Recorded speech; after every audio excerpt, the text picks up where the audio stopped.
A lot of existing facilities. You know, when you talk about BRAC, base realignment and closure, there are a lot of military bases that we're closing down. So why do we need to talk about building new facilities to house illegal immigrants before we detain them, when there are a lot of places around here that we can use?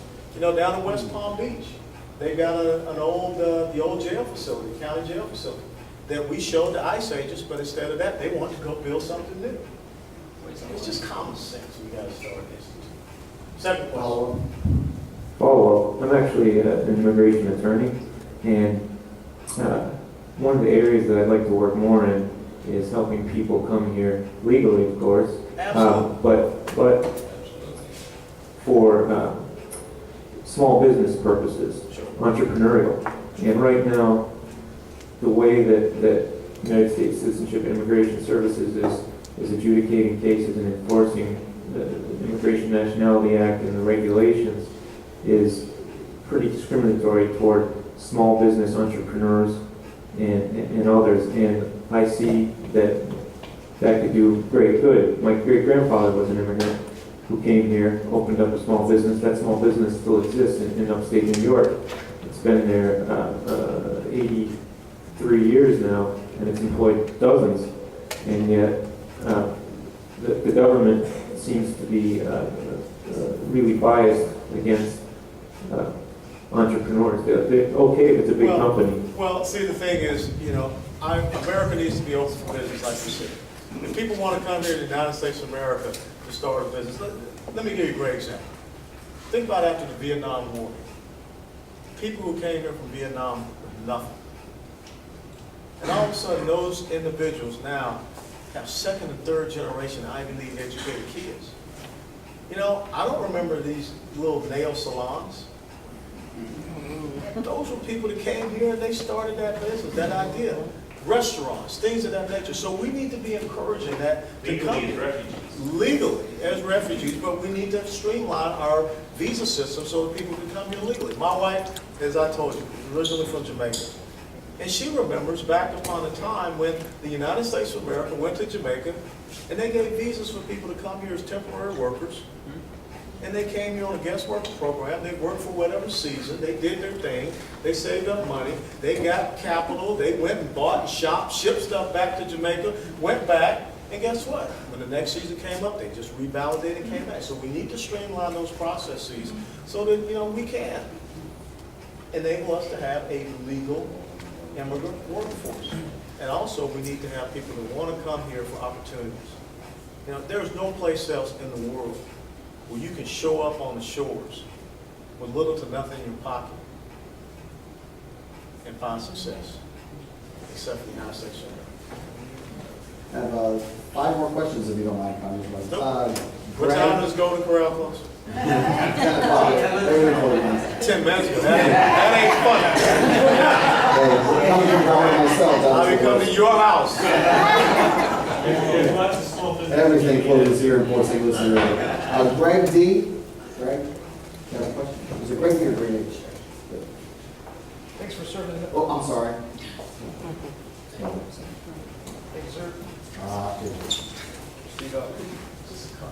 There you go. You want a cupcake? Thank you, sir, for serving our country. I want to say thanks for serving the country. I think that's going to be a real nice, I hope, retirement and great health care for you. It's not. Well, my question, I'm sorry, sort of is it proving that because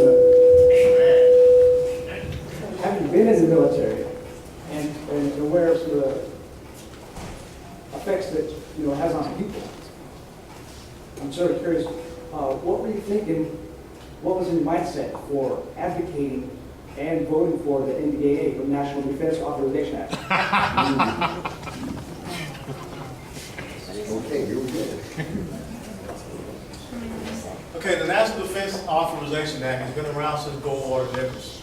It's the document that authorizes the funding for the United States military. I sit on the Armed Services Committee. After that, it gets sent over to the appropriators. What you're talking about is this whole thing about the United States military being able to go out and detain American citizens.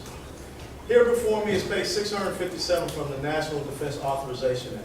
And I'm going to read it to you verbatim, where it states, Applicability to United States citizens and lawful resident aliens.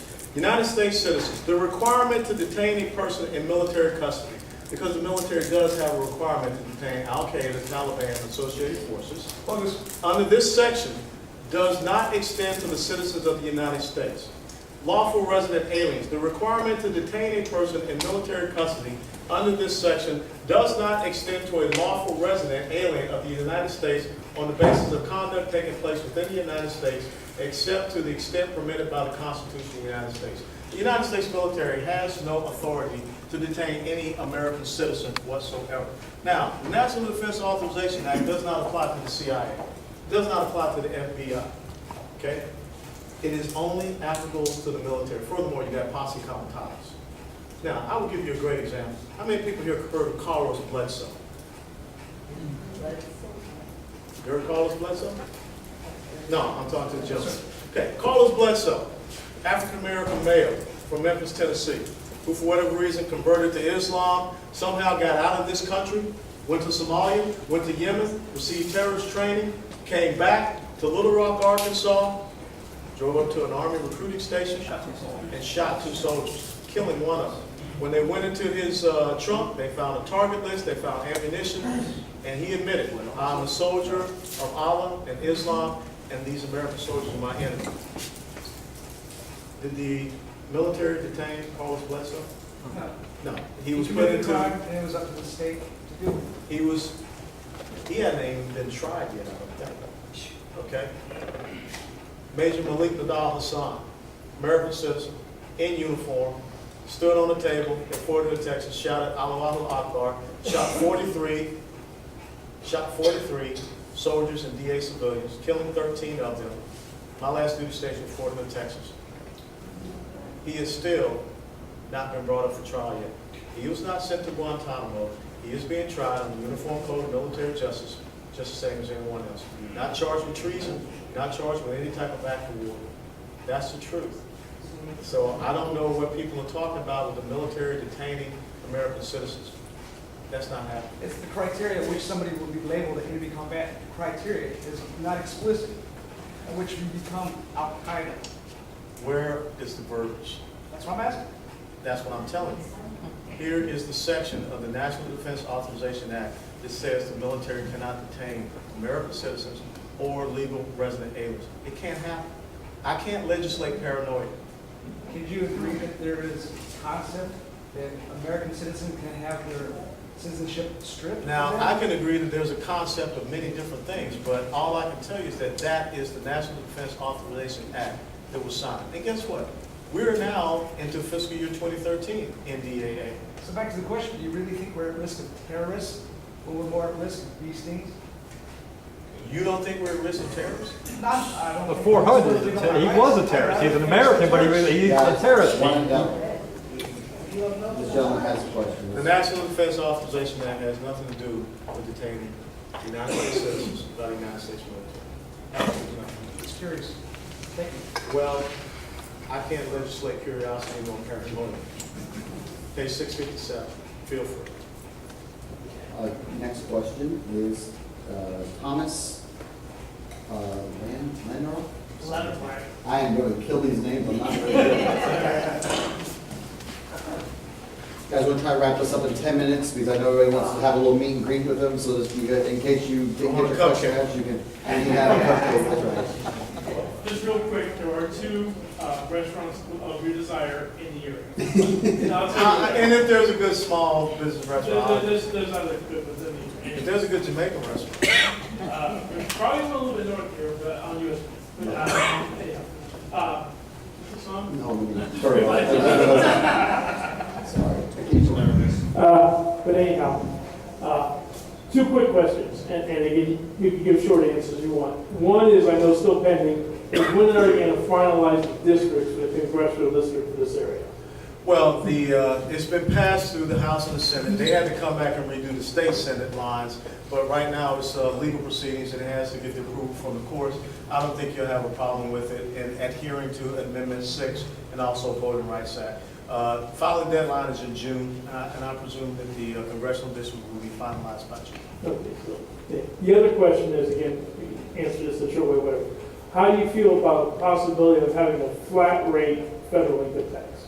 I've always been an advocate of a flat tax.